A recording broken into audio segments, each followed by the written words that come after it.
So when you think about the Olympics, do you have to also do some work on imagining what it's going to be like so that when you get there, you're not daunted and your head's not distracted and you're not overwhelmed by that occasion? Is it just like imagining you're just in any other event? Yeah, imagining, especially for me, when I imagine that I'm gonna win, or like if I've had a dream that I might win or make, podium on something, I feel like, it brings me confidence somehow. And yeah, whenever I think like that, I do extremely well in the competitions I do. So I do think that is a big Try to factor. visualize Yeah, what's going to visualizing is happen. So he tries to, we set them up with visual boards and stuff like that, vision boards and inspirational boards. So he's got something to look at and to read about and think, okay, I've got this, I can do this. So he's not just going and thinking, oh, this is going to be a great day. He's got his headset ready and his mindset ready. Right.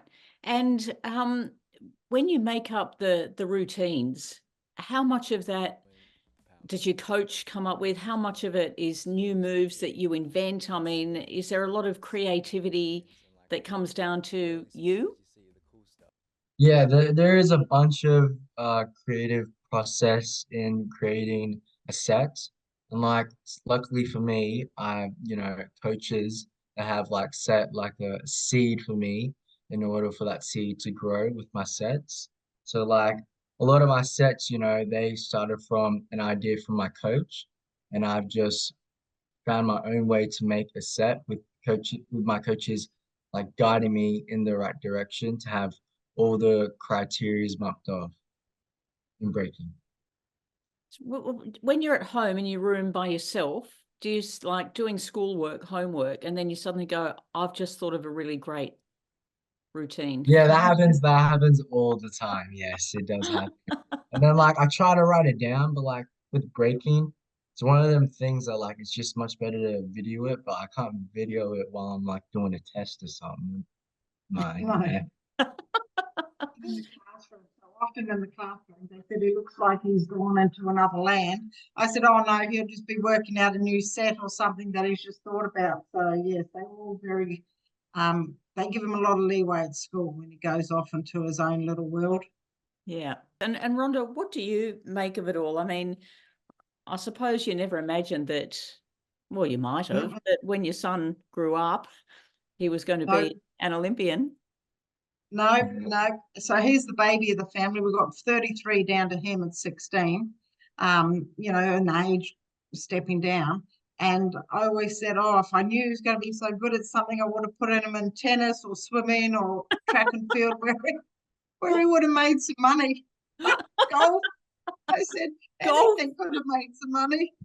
I said, but if somebody had told me at my age that I was going to be going around the world sitting in these heavy, heavy jams that are just squashing, like some of these jams are, 500 or 600 b-boys from around the world, and they all jam in and they're all sweaty and it all stinks like when you walk in, and it's like if somebody had said to me, Rhonda, this is what you're going to be doing at your age, I would have gone, not a chance. This is not happening. And who's that poking their head around the corner? That's that. Oh, that was That's bad. He's allowed to come in too? No? No, Oh dear. And what about friends at school? Like, is it a popular thing for your friends to do, or is it kind of exclusive? like there's no one that does it. yeah, no one does it at my school. I'm the only one that does it.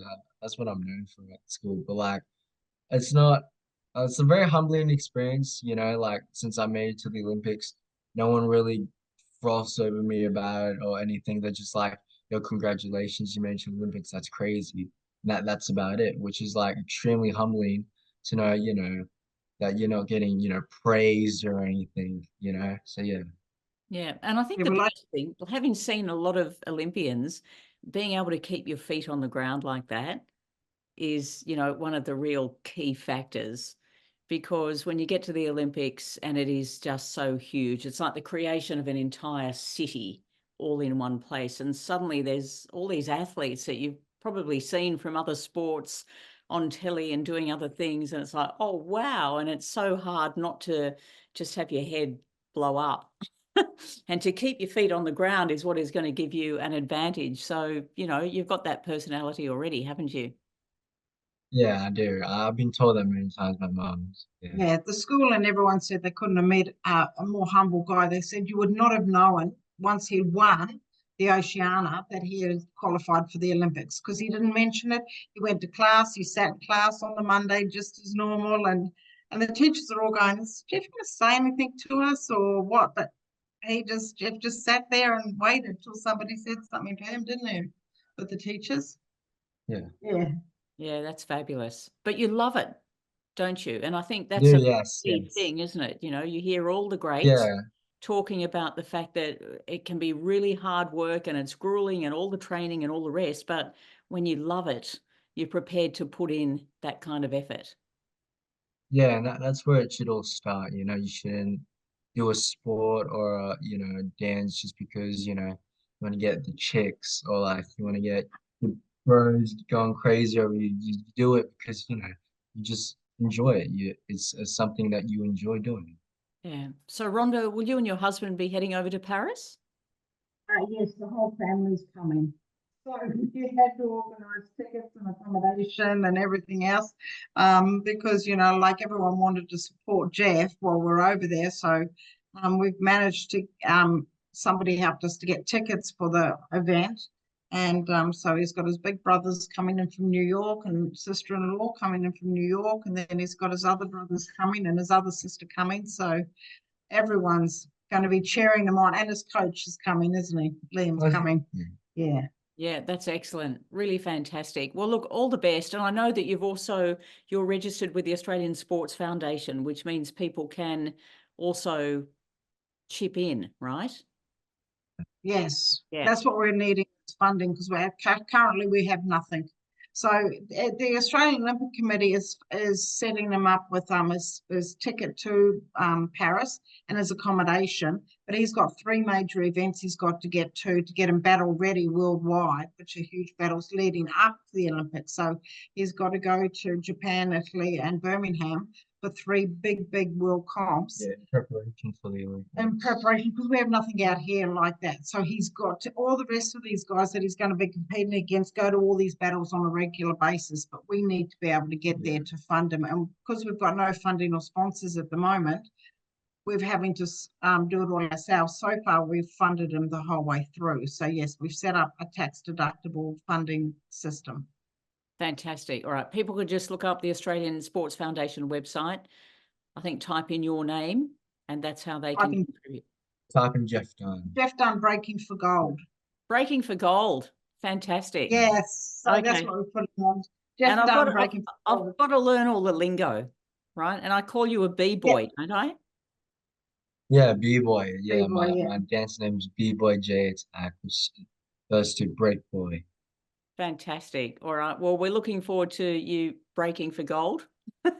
And Awesome. really fabulous to meet you. And congratulations to you and Mum and Dad for all the behind the scenes effort. Looking forward to seeing what you do in Paris. Yeah, Thank thank you. you. Lovely to meet you as well. Thank you, Tracy.